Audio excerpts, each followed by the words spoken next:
hearty welcome to Grandma's Wealth Wisdom with your neighborly hosts, Brandon and Amanda Neely.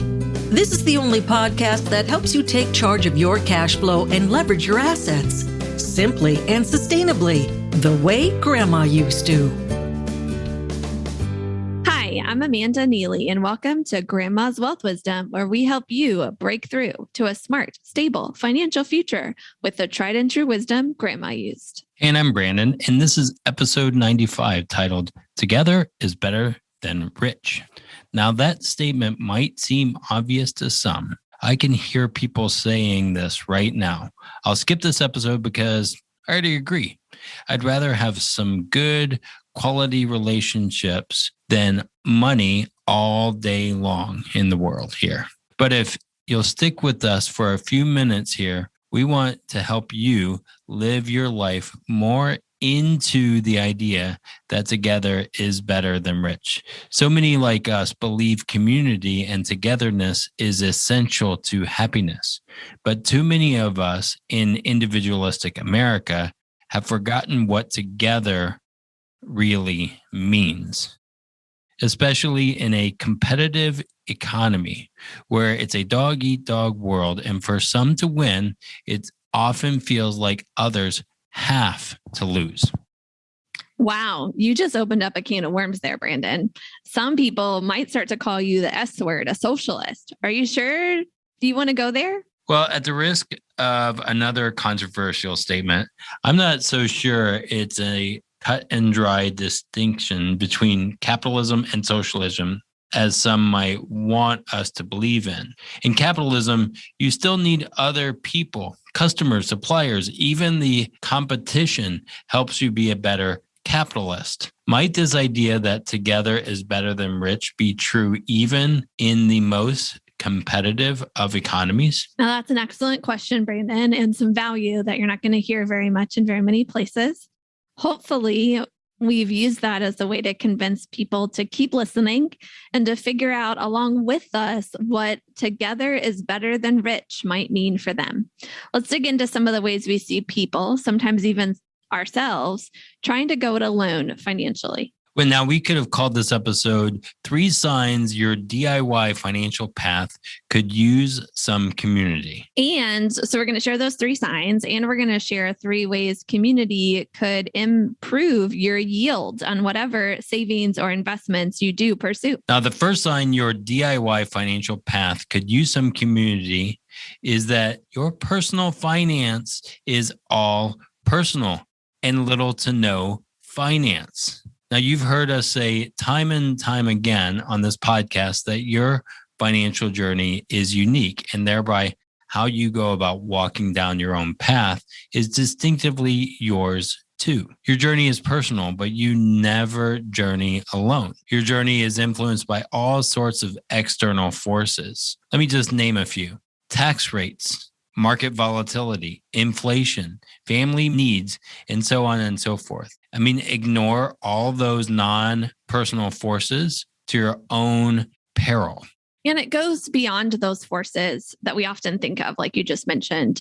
I was at this conference recently and I heard multiple times, personal finance is personal. Personal finance is personal.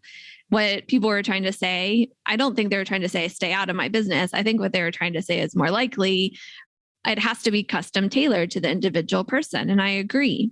But there was one guy that when he heard someone say personal finance is personal, he said, yeah, but it's also finance. What this yeah, but guy is saying is that there are still basic principles of finance that we can't ignore. Like gravity, those who ignore the laws of nature are doomed to be harmed by them. In addition to the external forces like taxes and inflation, our paths are improved by some knowledge of how finance works, right? And how the forces out there typically influence our chosen financial products. Now, some are just hypotheses. There are some that are closer to maybe laws of nature, but we at least need to kind of be aware of some of those financial axioms and ask, how do we take those financial axioms into account for our own personal situation? How do they apply? Now, we don't have time in this episode to debate the most basic financial principles and if they are true for everyone. There are likely more things that the financial industry tries to convince people they need or need to do that are actually true for them and not for the individual. What we're saying here is perhaps the financial DIYers need to continue to learn and converse with others about external forces, financial axioms, and all sorts of other things to get to know them better and to improve how they are customized for their own personal financial situation. Yeah, to summarize here, if your personal finance is all personal and no finance, community could improve your yield by giving you more information about finance in general so that you can better apply it to your specific situation. This is highly related to the second sign your DIY financial path could use some community. You aren't hearing different opinions and perspectives, especially on how it applies to your specific financial situation. If you've got just one guy, one financial advisor or girl. More likely a guy. Yeah, more likely a guy. But if you got a guy, that's can be a problem. You don't have a community. You just got the guy who might be Uncle Vito or something. I don't know. You might be learning how one person's finance works, but you aren't seeing other ways the same financial principles could be interpreted and impact your own personal finance. Think of it this way. One of the reasons cults are considered cults is because all the people in the cult look up to and follow blindly the words of an imperfect leader. When the leader does something not perfect, which is like every day, then the followers do it to their own detriment. They follow, but they can't see the harm because they are enamored with the leader. Could it be that if you have just one financial advisor or guru that you're unable to see the imperfections of their way of doing things? Now that's a powerful analogy, Brandon. Grandma always said, eat your vegetables, look both ways before crossing the road, and never risk your financial future on elements of the market you can't control. That grandma, always good for some tried and true advice. And although some of her wisdom seems to have skipped a generation, you don't have to be left behind. Download Grandma's top tips for an independent financial future absolutely free when you visit grandmaswealthwisdom.com. Don't wait. Get Grandma's best tips today. I've got another one. Even in the curriculum I'm going through for the CFP right now, they made sure we understand that it's impossible to try to learn and stay on top of everything in the financial sector. If we tried to do that, we'd likely burn out. And they actually encourage us to specialize in some ways, shapes, or forms. It would be like a heart surgeon also learning to be a brain surgeon and a dentist and stay on top of the latest research on hearts, brains, and teeth. Maybe they know some basic concepts across like the medical field, but they're not specialists, right, in all those areas. And I wouldn't want that doctor who's trying to stay on top of the latest research on hearts, brains, and teeth.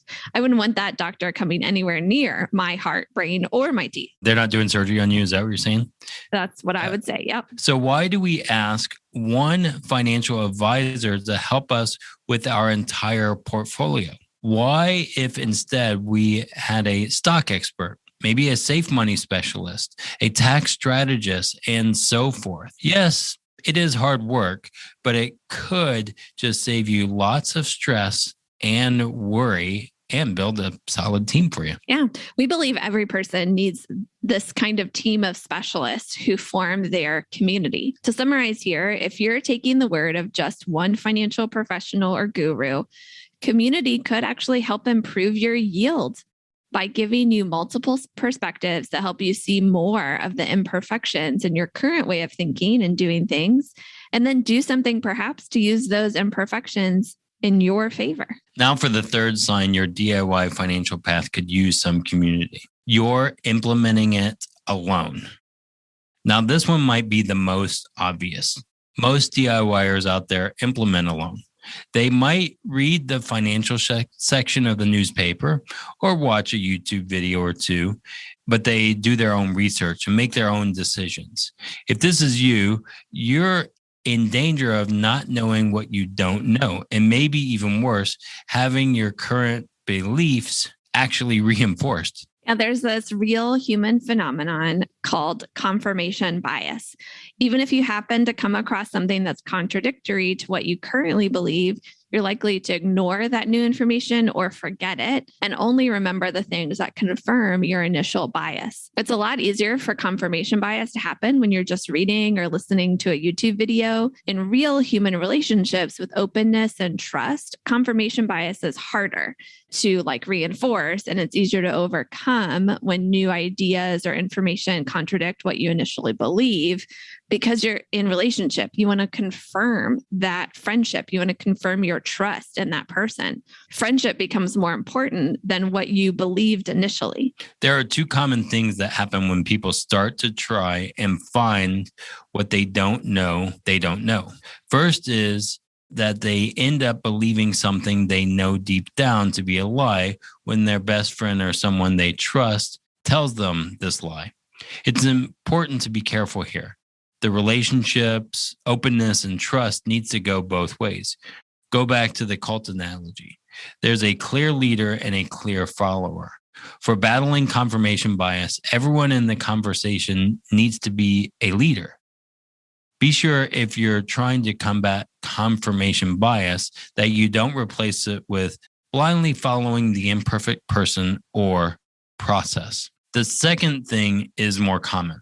When people try to combat confirmation bias, they go to Google or to someone they trust in order to do more quote unquote research. While they think they are trying to do research, what they really are doing is looking for something to confirm what they want to believe. And on the internet, if you want to find something to confirm your beliefs, you can. You can even find flying pigs on the internet, literally. Be careful here and check your motivation and your sources.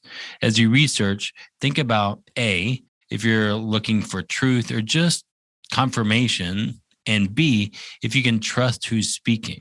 Seriously, we know a YouTuber giving financial advice who a lot of people love and follow, but he's been sued and fined so many times for actually causing financial harm. Be careful out there, folks, who you follow, and check your motivations yourself.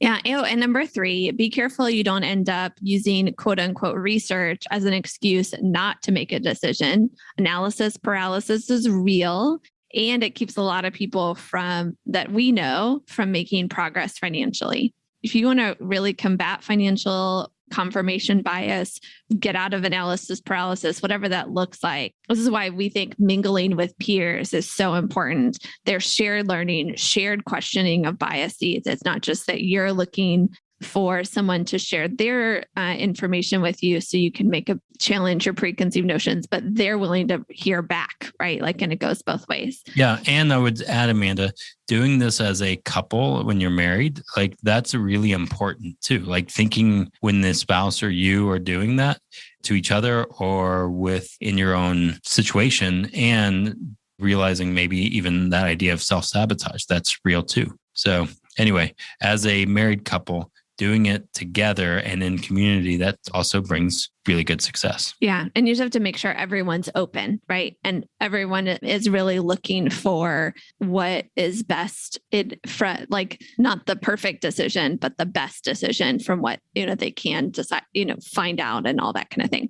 So exactly. To summarize here, if you're implementing a loan, community could improve your yield by helping you see what you can't see yet, and thereby make better decisions. And this is exactly why we've created a methodology and a community to practice that together. The method is called the STILL method, and it's all about getting in touch with where we're currently at financially and how to make slight improvements to that. And then the community, known as CFO Hours, is about coming alongside peer CEOs so that we can grow and support one another together along our financial journeys in business. You can find out more about both at stillmethod.com.